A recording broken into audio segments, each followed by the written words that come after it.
அஸ்ஸலாமு அலைக்கும் வரஹ்மத்துல்லாஹி வபரகாத்துஹு.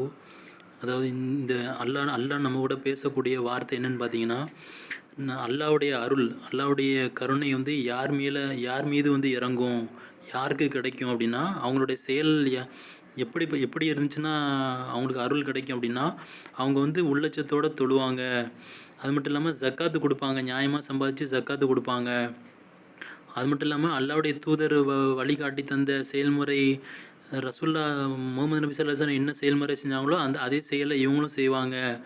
இந்த மாதிரி செயல்பாடு உள்ளவங்களுக்கு என்னுடைய அருள் வந்து இறங்கும், என்னுடைய அருள் கிடைக்கும் அப்படின்னு ஆண்டவன் சொல்கிறான்.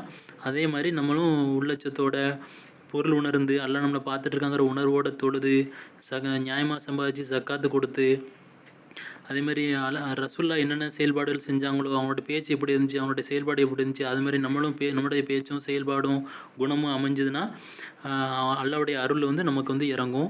என்னுடைய சவுண்டை கம்மி பண்ணிவிட்டு 24வது வசனம் 24வது